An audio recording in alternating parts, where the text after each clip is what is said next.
ఆయన రాసేటువంటి మాటలు బాగుంటాయి, ఆయన మాట్లాడేటువంటి మాటలు బాగుంటాయి, స్కిట్లు బాగుంటాయి. He is a great influencer. కాదు, యా, ఓహో, టీచర్కి చెప్పేసి వెళ్ళాలి కదా.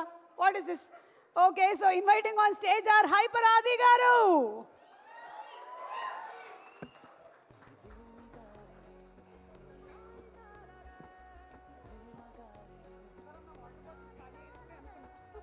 అంటే అసలు వాళ్ళు ఆకలేసి అరిచారో నా కోసం అరిచారో కూడా అర్థం కాని సిచ్యువేషన్లో ఉన్నాను. ఫస్ట్ టైం మైక్ మన దాకా రావడం అంటే ఆల్మోస్ట్ తిరుపతి వెంకటేశ్వర స్వామిని చూసినంత ఆనందంగా ఉంది నాకు. సీరియస్, నేను జబర్దస్త్ స్టేజ్ మీదకి రావడానికి కూడా చాలా తక్కువ టైం పట్టింది. కానీ ఈరోజు ఈ స్టేజ్ మీదకి రావడానికి నిజంగా చాలా ఎక్కువ టైం పట్టింది. ఒక టైంలో ఇలా అందరూ మాట్లాడుకుంటూ పోతే ఆగస్టు 9th వచ్చేస్తుందేమో అని సందేహం కూడా వచ్చింది. చిన్న సందేహం కూడా వచ్చింది నాకు నిజంగా. అసలు బేసిక్గా ఈ ఈవెంట్కి నేను ఇంకా కొంచెం ముందే రావాలి. దారిలోనే ఈ ఈవెంట్ చూసుకుంటూ వస్తున్నా. ఈలోపు వాడెవడో సుమగారికి లవ్ యూ చెప్పాడు. మాదాపూర్ వెళ్ళాల్సిన వాడిని అటు మణికొండ వెళ్ళి తిరిగి మళ్ళీ రివర్స్ అయ్యి వచ్చారు. ఎందుకంటే రాజీవ్ కనకాల గారే ధైర్యం చేయరు సుమగారికి చెప్పడానికి. అలాంటిది అతను ధైర్యం చేశాడు. అది సీరియస్గా సాహసం అనే చెప్పాలి అది. ఓకే, ఈ సినిమా నువ్వా చాలు మళ్ళీ చెప్తావేంటి? ఓకే, ఈ సినిమాలో నేను చేయలేదు. ఈరోజు ఈ ఫంక్షన్కి రావడానికి ఒకే ఒక్క రీజన్, మా నాగబాబు గారు అమ్మాయి ప్రొడ్యూస్ చేసింది కాబట్టి ఈరోజు ఇక్కడికి రావడం జరిగింది అంతే. అంటే ఆయన తన తమ్ముడు కళ్యాణ్ గారి గురించి తప్ప తన గురించి ఏమాత్రం ఆలోచించుకోకుండా నిస్వార్థంగా పనిచేసి తన తమ్ముడు సక్సెస్లో ఆయన కూడా భాగమైన మా నాగబాబు గారు అమ్మాయి ప్రొడ్యూసర్గా చేశారు కాబట్టి ఈరోజు ఇక్కడికి రావడం జరిగింది. అంటే మెగా ఫ్యామిలీ అనగానే వాళ్ళని చూస్తే చాలు అనే ఫీల్ ఉన్న మాలాంటి చిన్న చిన్న ఆర్టిస్టులకి నాగబాబు గారు మా అమ్మలందరినీ దగ్గర కూర్చోబెట్టుకొని ఆయన చేతులతో అన్నం కలిపి తినిపించిన రోజులు ఉన్నాయి. అలాంటి మా నాగబాబు గారు అమ్మాయి ప్రొడ్యూసర్గా చేసింది కాబట్టి ఈరోజు ఇక్కడికి రావడం జరిగింది. వాళ్ళ అన్నదమ్ముల గురించి ఎవరైనా తప్పుగా మాట్లాడితే ఆయన అడ్డుగా నిలబడి నన్నేమైనా అనండి కానీ నా అన్నదమ్ముల జోలికి మాత్రం రావద్దని ఒక గోడలాగా నిలబడి ఎప్పుడు వాళ్ళని కాపాడుకుంటూ వస్తున్న మా నాగబాబు గారు అమ్మాయి ప్రొడ్యూసర్గా చేసింది కాబట్టే ఈరోజు ఇక్కడికి రావడం జరిగింది. అంటే ఎప్పుడు అన్నయ్య మంచితనం, తమ్ముడు మంచితనం ఇవే మాట్లాడుకుంటూ ఉంటాం.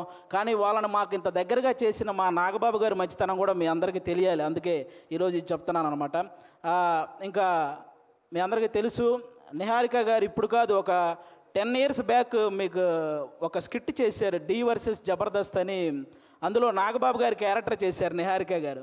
ఆ స్కిట్ నేనే రాశాను. ఫస్ట్ టైం ఒక టైమింగ్ అంటే ఎలా ఉండాలి, ఒక పంచ్ టైమింగ్ వేసేటప్పుడు ఆ మాడ్యులేషన్ ఎలా ఉండాలి, ఇవన్నీ కూడా నాకు ఒక రకంగా అలవాటైంది కూడా నిహారిక గారి టైమింగ్ చూసే. నాకు ఆ రోజు నేను స్కిట్ రాసినప్పుడు ఆ విధంగా నిహారిక గారు అప్పటి నుంచి నాకు పరిచయం అనమాట. అంటే నిహారిక గారు వాళ్ళ పెదనాన్నగారి లాగే కొత్త టాలెంట్ని ఎంకరేజ్ చేసే గుణం ఉంది. వాళ్ళ బాబాయ్ గారి లాగే అనుకున్నది సాధించే గుణం ఉంది. అలాగే వాళ్ళ నాన్నగారి లాగే ఎంత కష్టం వచ్చినా సరే నవ్వుతూ ముందుకెళ్ళే గుణం ఉంది. ఈ మూడు కలిపి ఉంది కాబట్టి ఈరోజు ఇలాంటి సినిమా తీయగలిగింది. అంటే ఇంకో విషయం, వాళ్ళ బాబాయ్ గారి లాగే ట్రెండ్ ఫాలో అయ్యే టైప్ కాదు, ట్రెండ్ సెట్ చేసే టైప్. అందుకే 11 మంది హీరోలను పెట్టి ఒక సినిమా అంటే ఖచ్చితంగా ట్రెండ్ సెట్ చేసినట్టే. అవునా?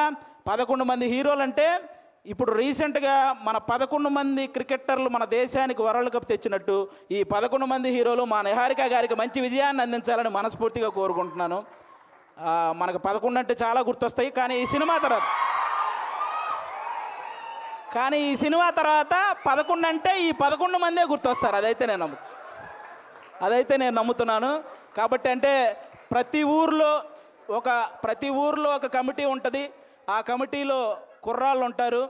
బేసిక్గా సమస్యను క్రియేట్ చేసేది వాళ్ళే, సమస్యను సాల్వ్ చేసేది వాళ్ళే. అలాంటి కుర్రాళ్ళు అనమాట. అలా ప్రతి ఊర్లో ఉంటారు. కాబట్టి ఈ కమిటీ కుర్రాళ్ళంతా మీరంతా ఒక్కసారి మీ ఊరోళ్ళందరికీ కూడా ఈ కమిటీ కుర్రాళ్ళు సినిమా చూపించాలని మనస్ఫూర్తిగా కోరుకుంటున్నాను. ఎందుకంటే ట్రైలర్ చూస్తే అర్థమవుతుంది.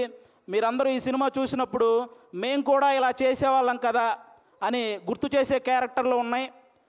మేము ఇలా ఎందుకు చేసాం అని ఆలోచింపజేసే క్యారెక్టర్లు ఉన్నాయి. ఇక నుంచి ఇలా చేద్దాం అని అనుసరించే క్యారెక్టర్లు కూడా ఉన్నాయి అనిపిస్తుంది ఈ సినిమాలో. కాబట్టి మీరందరూ కూడా ఈ కమిటీ కుర్రాళ్ళ సినిమా మీ ఊర్లో ఉన్న కమిటీ కుర్రాళ్ళందరూ ప్రతి ఊరు వాళ్ళని తీసుకెళ్ళి ఈ సినిమా చూడాలని మనస్ఫూర్తిగా కోరుకుంటున్నాను. అలాగే ఈరోజు ఇక్కడికి ఈ సినిమాని ఆశీర్వదించడానికి వచ్చిన మన ముగ్గురు గెస్టుల హీరోలు అంటే వాళ్ళు కథ నేను సెలెక్ట్ చేసుకోవటం కాదు, కథ నన్ను సెలెక్ట్ చేసుకోవాలి అని ఫీల్ అయ్యే ముగ్గురు గెస్టులు ఇక్కడ ఉన్నారు మనకి. వాళ్ళ ముగ్గురు వైవిధ్యమైన సినిమాలు చేస్తూ వస్తున్నారు. ఇక్కడ అడవిశేష్ గారు అయితే మామూలుగా ఎవరైనా సీట్లో కూర్చొని చూసే సినిమాలు చేస్తారు, ఈయన సీట్ ఎడ్జ్లో కూర్చొని చూసే సినిమాలు చేస్తుంటాడు. అంటే మొత్తం అన్ని ట్విస్టులు ఉంటాయి ఆయన ఏ సినిమా చేసినా. ఆయన ఇండస్ట్రీకి వచ్చినప్పుడు కొత్తలో ఆయన నేర్చుకుంది ఏంటంటే నా బాడీ లాంగ్వేజ్ ఎలాంటి సినిమాలు చేయకూడదో తెలుసుకున్నాడు ఫస్ట్ ఆయన. ఆ తర్వాత ఆయన చేసిన సినిమాలన్నీ ఎలాంటి ట్రెండ్ సృష్టించాయో మీ అందరికీ తెలుసు. అక్షానం కానీ, గూఢాచారి, ఎవరు, మేజర్, ఇలా చెప్పుకుంటూ పోతే అన్ని అంటే ఆయన సినిమాలకు ఒక సపరేట్ ఫ్యాన్ బేస్ ఉంది. ఇంకా మా సాయి ధర్మ తేజ్ గారు మామూలుగా ఎవరైనా పేరులో ఇంటి పేరు పెట్టుకుంటారు, కొంతమంది క్యాస్ట్ పేరు పెట్టుకుంటారు, కొంతమంది నాన్నగారి పేరు పెట్టుకుంటారు. కానీ ఫస్ట్ టైం పేరులో అమ్మగారి పేరు పెట్టుకొని ప్రతి ఒక్కరూ వాళ్ళ అమ్మని అంతలా గౌరవించాలి అని మనందరికీ ఒక సంకేతాన్ని ఇచ్చినటువంటి హీరో మన సాయి ధర్మ తేజ్ గారు. అంతేకాదు రీసెంట్గా ఒక ఓల్డ్ ఆర్టిస్ట్ మన పావలా శ్యామల గారు ఇబ్బందుల్లో ఉంటే ఆవిడకి 5 లక్షల సహాయం చేశారు మన సాయి ధర్మ తేజ్ గారు.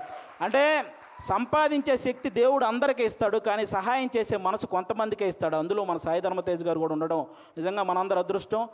అంతేకాకుండా రీసెంట్గానే అంటే తండ్రికి కూతురికి కూడా తప్పుడు సంకేతాలు చూపిస్తూ చేసిన ఒక వీడియో మీద మొట్టమొదట స్పందించిన హీరో మన సాయి ధర్మ తేజ్.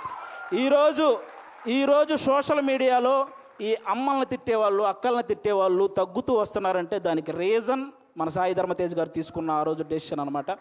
అలా ఆ సాయి ధర్మ తేజ్ గారు కానీ ఇంకా మా వరుణ్ తేజ్ గారు, మా నాగబాబు గారు అబ్బాయి. అంటే నేను తొలి ప్రేమ సినిమా ఫస్ట్ నాకు తొలి ప్రేమ సినిమా ద్వారానే సినిమాల్లో ఒక సక్సెస్ వచ్చింది. అది తీసిన డైరెక్టర్ కూడా ఇక్కడే ఉన్నారు, వెంకటేశ్వర గారు. అంటే ఆయన కూడా మెగా ఫ్యామిలీ నుంచి వచ్చిన ఒక హీరో అన్న గర్వం ఎక్కడా ఉండదు మా వరుణ్ తేజ్ గారికి. చిరంజీవి గారు లాగే వైవిధ్యమైన కథలను ఎంచుకుంటూ వెళ్తుంటారు. అంటే అప్పట్లో చిరంజీవి గారు రుద్రవీణ చేశారు, గ్యాంగ్ లీడర్ లాంటి సినిమా చేశారు, అలాగే చంటబ్బాయి లాంటి కామెడీ సినిమా చేశారు, ఆపద్ బాంధవ్ లాంటి ఒక ప్రయోగమైన సినిమా చేశారు.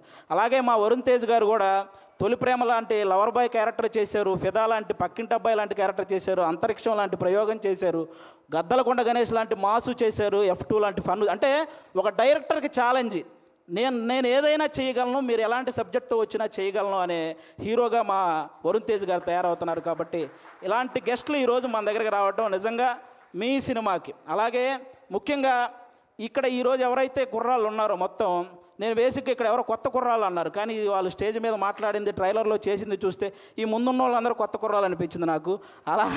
అలా మాట్లాడుతున్నారనమాట. కానీ అస్సలు సినిమా ఎక్స్పీరియన్స్ లేని ఈ టాలెంటెడ్ కుర్రాళ్ళకి సినిమా మాత్రమే ఎక్స్పీరియన్స్ ఉన్న సాయి కుమార్ గారితో కలిసి చేయటం మీ అందరూ అదృష్టం నిజంగా. కాబట్టి మీ అందరికీ once again all the best. August 9 తర్వాత ఖచ్చితంగా ఈ సినిమాకి సక్సెస్ మీట్ ఉంటుందని నేను మనస్ఫూర్తిగా కోరుకుంటున్నాను.